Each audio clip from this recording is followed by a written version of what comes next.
Those of B1039, Up North Radio, its staff, management, or sponsors. Time for Curry's Corner, brought to you by Hooked at Curry's, Susan Bean at Big Rapids Realty, Big Rapids Pennzoil and Auto Repair, Seth Winger at the Winger Insurance Agency, Gilbert's Carpets Plus Color Tile, Barrington Firearms and Training Center, DW2 Drywall, Michigan ADOS, the Monk Janowitz Funeral Home in Big Rapids and the Janowitz Family Funeral Home in Remus, and Paris Auto Sales.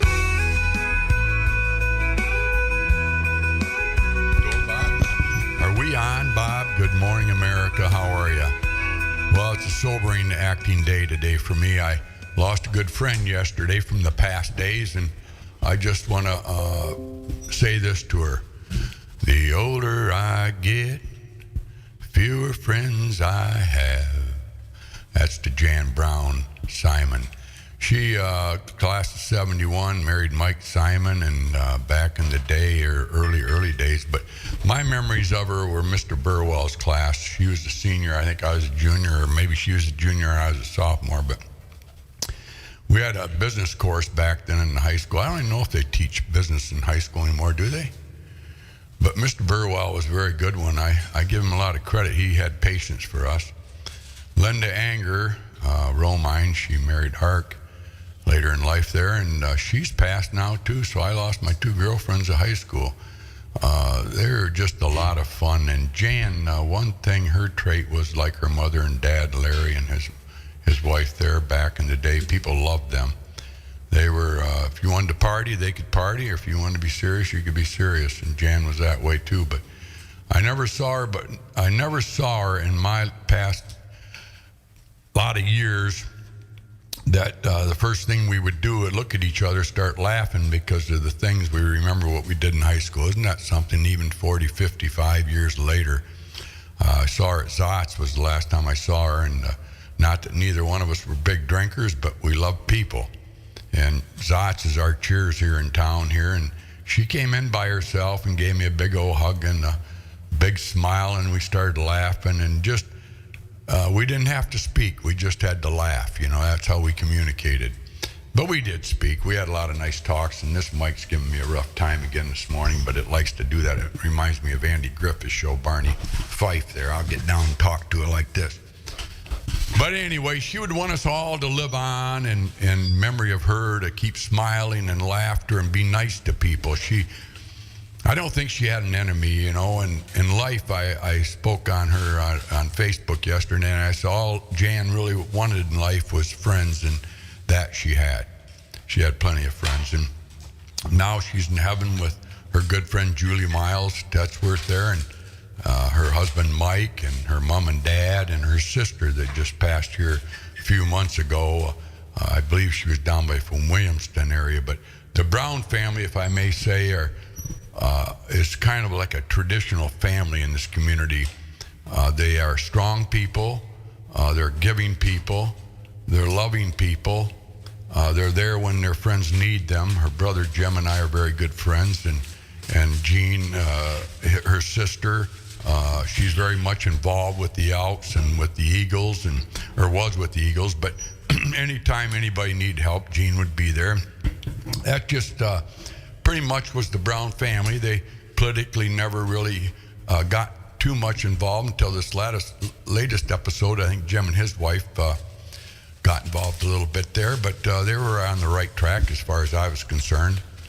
But they never did anything vicious. None of the Browns did anything vicious to anybody in this community. And I know I ramble on too much sometimes, but you know, when I heard the news from Dan Spadowski yesterday that Jan passed, I got a little tear, and I'm kind of tearing up right now because she, like so many in Big Rapids that have touched us all, is a little bit of us. A little bit of us is gone now.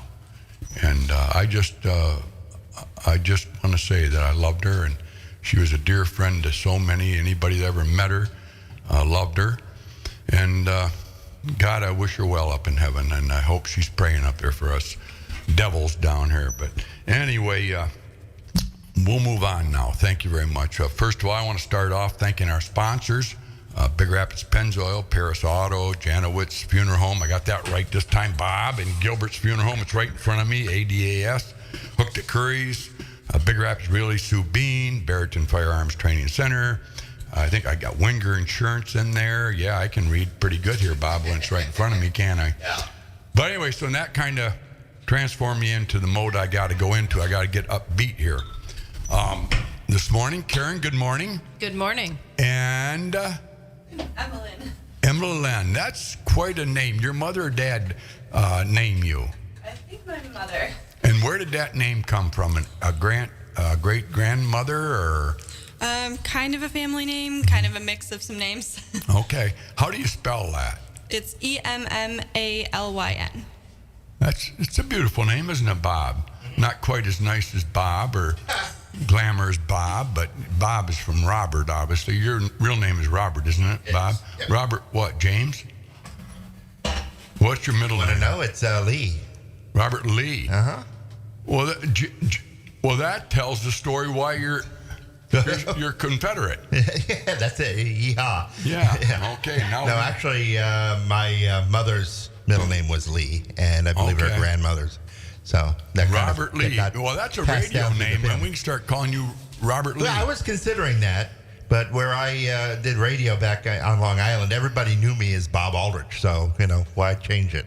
Well, I would right now, starting today, folks, on 103.9, Yeah. I'm your DJ, Robert Lee. Yeah.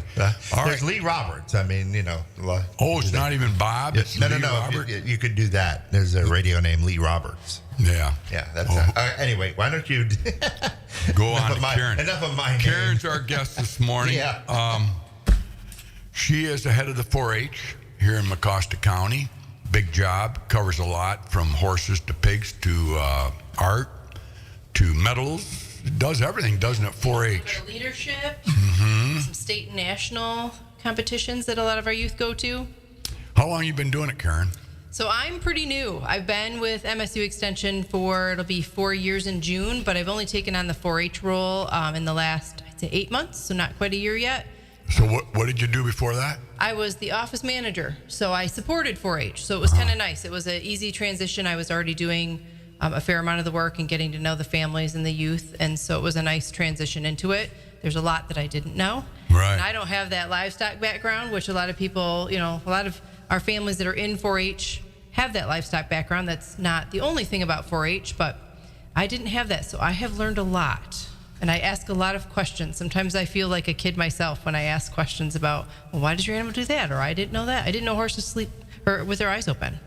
I learned that this summer. I didn't know it either. And I've been around horses my whole life. But anyway, 4-H. There's a reason there's 4-H's. What are they? I'm going to roll that over to Emmeline. Yeah, Emmeline. So for 4-H, we have kind of a little saying that kind of parts of us that we involve in 4-H, we have our head, hands, heart, and health are the 4 things that they say we put toward kind of our community and our program. I never knew that. All these years, has anybody ever questioned that? Has anybody ever No, asked there's you? a pledge. So a lot of the 4-H Okay. meetings that we have, there's a Yeah. pledge. So they pledge their head to clear thinking. Yeah. What's the next one, Emma? I don't remember that. Wow, that's good. Heads, Yep. hands, and heart, Yep. and helpful. And and health, and then for their Health. community, their country, their world, and their club. So Yeah. I'm learning that too. I always get thrown off on one part of the pledge that they do. So if I don't have it in front of me, I always draw a blank on one piece of it. But yeah, it kind of encompasses exactly what 4-H is. So the heart is taking care of animals. The head is clear thinking, learning, and growing. One of the big campaigns that just started is Beyond Ready. So our goal is to empower youth through leadership, through caring for animals, through arts and sciences, to be beyond ready for adulthood and to be successful members of their community. 4-H is quite large here in Mecosta County, and probably was larger back when we had more farms. And you think of 4-H, the first thing I think of is horses. I don't know why. I guess that's just being growing up at the fairgrounds. 4-H kids came in, they always brought their horses in, and they brought their animals in, pigs and chickens and cows and all that, and sell them at the auction. Right now, 4-H is probably bigger than it has been in the last 10 years with participating people, right? Yeah, I think it kind of comes and goes. I think during COVID, it kind of scaled down a little bit, and I do know that they are scaling back up. I know like our horses have scaled down, but then during the fair, there's a fair amount of kids that are bringing in their pigs and selling those, and we're getting new members every year. So I hope that we are going to continue to grow back to be as successful as they were. I mean, even the small group is doing a fantastic job. I know they raised a lot of money at auction. We've got a lot of seniors that are graduating and going on to great things, Emmeline being one of them. And so it's fun to see the new youth coming in, but then to see the older youth going out and transitioning into young adults and seeing where they take off and fly to. Pretty successful people, aren't they, 4-H They people? are. Percentage-wise, they say they turn out to be very, very good adults. Yep. I wish that I knew more about 4-H when I was a kid. I would have been in it for sure. I grew up in the town, and I did not know about it. What town did you grow up in? I grew up in Midland. Okay, yeah. Yep. that's So it big was there, 4-H. but Yeah. I was kind of a suburban kid and didn't know much about it. Thought it had to do with animals, and now that I've learned so much more, there's so much more than just the animals. And Well, what did your folks do over there?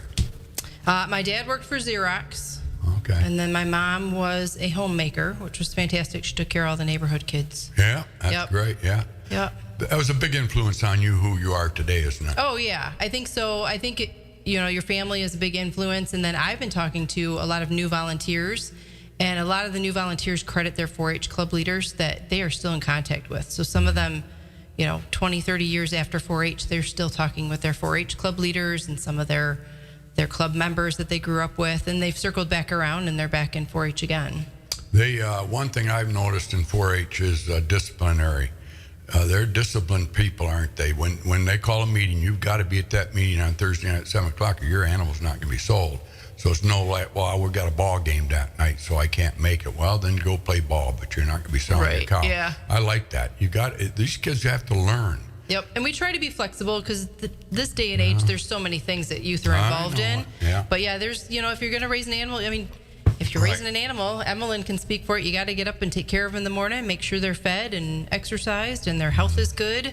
There's takes a more lot. to it than just animals. So what else you got going? Don't you have the arts too with the 4-H? Isn't that part of Yeah. it? So with me being new, there's not a lot going on this fall, but I am making plans for starting in 2026. So we're going to do some arts and crafts club to introduce youth to different crafts. I'm hoping to reach out to the photography club. I talked to them over during the fair and do some fun ways on how to take some cool pictures with your smartphone. We are working with a couple groups in Mecosta County to get a babysitter training going. So for those young ones entering the age of where they could be, good babysitters, that's great leadership, caring opportunities. You've diversified quite a bit from animals, Try to. haven't you? Oh, yeah. Yep. I mean, 4-H does so much. There's a lot of leadership things they do. I know Emmeline can talk too. They just went to a national competition, again, animal related, but more so learning about animals, not the caring and showing of them that you see at the fair. Hi, Emily. Yeah, actually last week, I believe it was, we were down in Kentucky over in Louisville competing for the national hippology competition. So our team placed second in the state and was able to go this year. And basically they compete on all things horse knowledge. So Wow. the girls prepared the last kind of year or so and kind of just learning different facts and different things about animal science and the care of the horses and kind of training stuff. So, I mean, they do everything from body systems to like just general care of horses. So Who were that? Who all went down? How many? there were 3 girls that competed this year from our Mecosta team. It was Nala Polinsky, Abby Doring, and Allison Cole. And where are they from? What part of the county? Abby and Allison are both from Mecosta. Well, all 3 of them compete in Mecosta, but Abby and Allison are from Big Rapids, and Nala is from a little bit south of here. So, How much involvement is there from the equine equestrian team at Mecosta, like Big Rapids, Chippewa Hills has one. Morristown would have an equestrian team or no? Doesn't matter. It does matter, but if it happens to be. But anyway, are they involved with 4-H a lot too?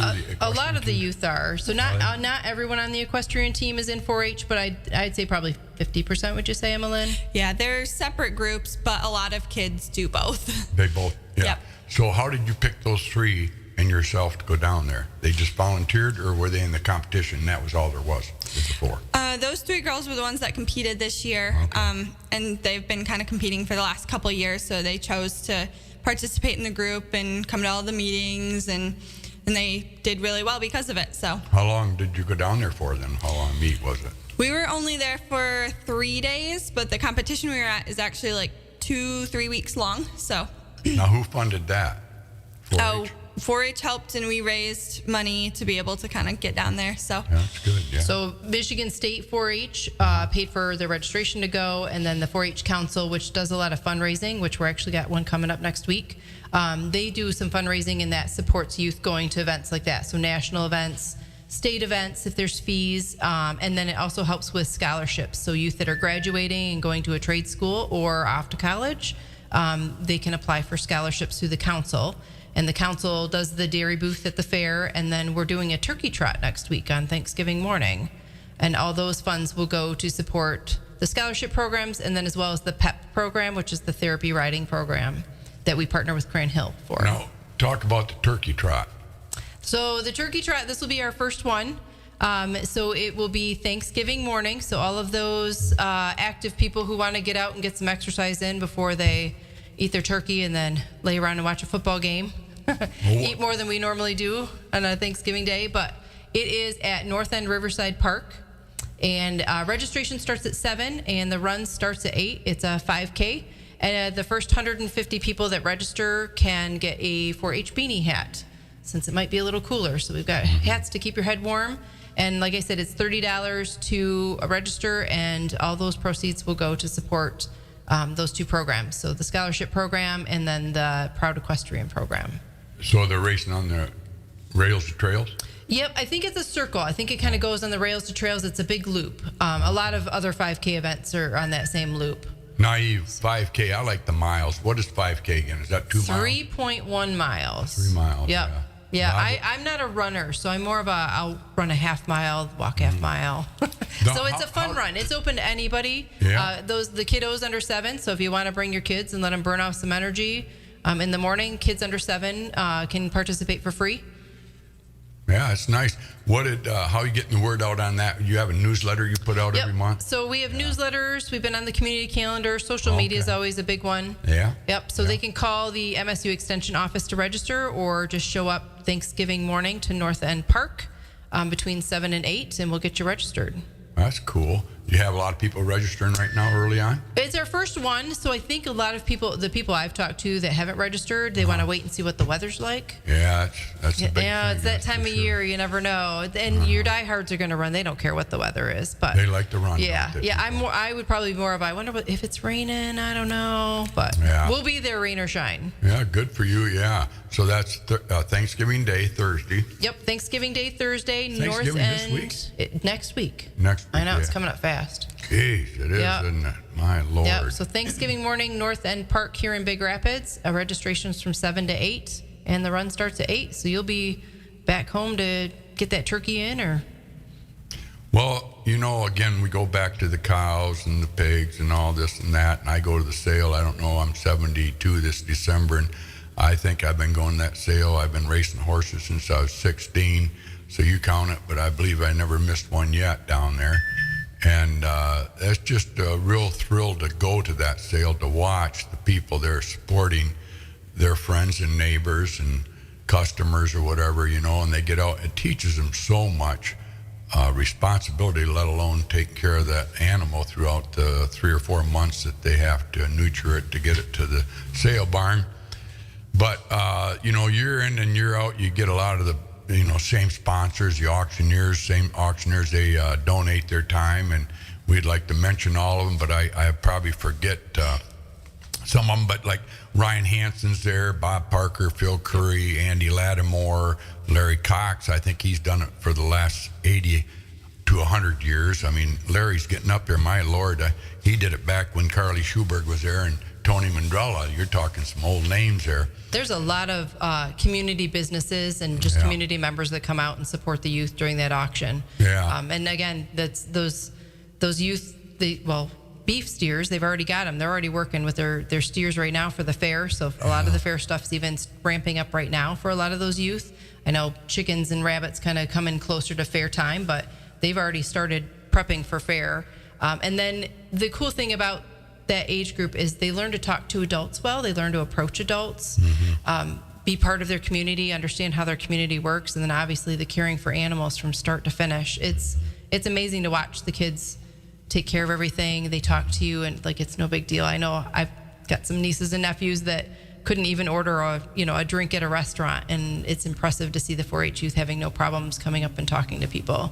Yeah. And they put a lot of work. They put a lot of work in to prep for Fair Week. A lot of kids show multiple animals, and they're showing. I know horses. Shoot, you guys show every day.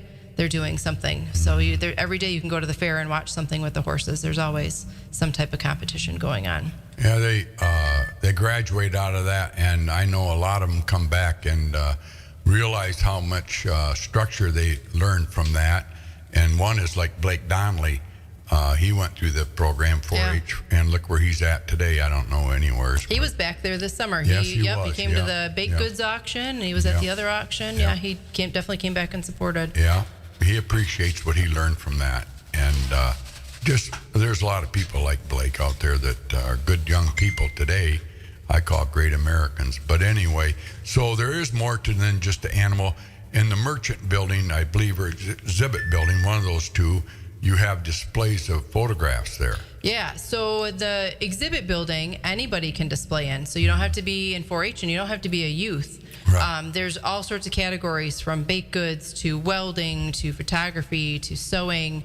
Anything that anybody makes from last July up until the week before fair can exhibit their items. I think during COVID, it scaled down a lot, so they're trying to build it back up. And I think a lot of people don't know that they can show off their artwork. We'd love to see people's talents because there's some amazing talent out there. We had a lady who was 99 exhibited. I think it was a quilt or a cross stitch. That was my wife. Summer. Yeah, my wife's 99. But Penny, she looks good for 99, really. But my daughter Abby's been in it for quite a few years. She's had stuff in there. Yeah, she's taken some beautiful photos of our horses over the years, and she frames them up for me and then gives them to me for Christmas or whatever. And I got them on my wall. And Luke Wyckoff is a professional photographer, and he just got back from National Geographic from Africa. And Saturday he was in the station, and he looked like they ran him quite hard over there in Africa. He's lost 35 pounds. Wow. And I said, my God, where you been? You've lost a lot of weight. He said, I've been to Africa. And I said, what'd they do, run you? Well, I was only kidding, of course, But he has some beautiful photos. But getting back to my daughter there, she puts hers in every year. And my grandkids are even getting into it. They're into the animals, but they're taking photos now. Little O had one in there, and KK. I think they had the Harrison. Lego. Somebody did, maybe one of your grandkids did a Lego Kay display. Did that. Yeah. I'm not sure. It might have been Harrison, but one of them did it. Yeah. But anyway, what my whole point of the talk here is, all this what we do for these young people is to build them into a good American and get them off the phones, getting them away from the TV. I got Mackenzie, my daughter-in-law, and her daughter Kay coming in this morning at 9:15. And we're going to talk about what they've been up to. And it's sort of like 4-H, she's got her own little niche there we're going to talk about. But 4-H is very, very important to a lot of these kids, and city kids can join. Right. They just have to find a place like Brian Miller and Heather Coop there. He's into it, and I think he has a pig out to Eris's every year. Yeah, so even if you live in town and you can't have a large animal, a lot of the families will help support that, and then you don't have to show animals. Right. So you can exhibit your artwork, you can do the photography class if you're interested in leadership. So maybe you think you might want to be the next mayor of Big Rapids or the governor of Michigan in your future. There's a lot of leadership opportunities. MSU puts on Expo Days every year, and it's an opportunity for youth to go down to Michigan State and explore all sorts of different careers and kind of get an idea. Did you ever go to those Expo Days? I have not been. But it's an opportunity for kids to go down and explore all different types of careers, from, like you said, photography to animal science to, leadership, if you want to be the next governor of Michigan. Right. Just ways to dabble in different things and really find out what your interest is. So 4-H is, yes, it is a lot of animals, but there is so much more to it. You don't have to have an animal. You don't have to be involved. We have a dog club. We did a little demo show last year, and so we're hoping to actually be on kind of the showmanship class this coming year at fair. So a lot of people have a dog. How about cakes and pies? Do you do that too, judging those? Yep, cakes and pies. The youth can do a baked good auction and raise money that way as well. So the youth in 4-H can auction off goods, but adults can bring, grandma's pie recipe in and where do they get auction judged. it off at, the pies and stuff? So it's changed a little bit, but I think it's usually the weekend before the fair starts. Oh. So the weekend before the Midway opens, either Sunday or Monday. Trying to find the best time so that all of our youth can participate. But we'll do a culinary arts auction because they'll auction off pies and cookies and brownies and fudge, all sorts of baked goods. If you take away the 4-H from the fair, there is nothing there, is there? Yeah, it's I definitely mean, you definitely took a that different space. experience. Yeah, Yep. a lot of people go through there. And then they have the sale on Thursday night.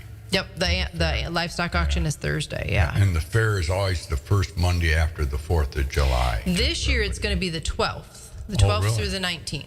And that's not the first Monday after the 4th? No. Wow, what changed that? I think it's because of the way the 4th falls, or it's also has to do with the company that does the Midway. Probably the carnival. Yep. Sure back.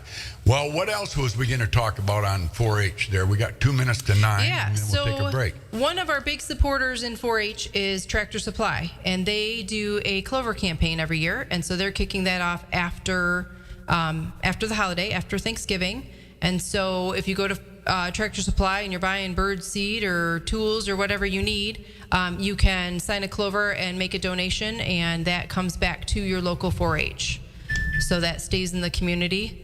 And I'm hoping that I will have a table there. So if there are families or people interested, just wanting to know more about 4-H or getting their youth involved, or even as an adult wanting to be involved, again, even if you have an interest in animals but don't have animals or the Right. space for them, the pet program, you don't have to have a lot of horse knowledge to volunteer for the therapy riding program. Again, like Emma Lynn was talking about, going down and just learning about horses. You don't necessarily have to have a horse. You just have to have a passion for something.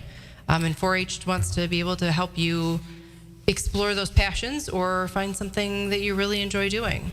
So you have groups of members that are out there.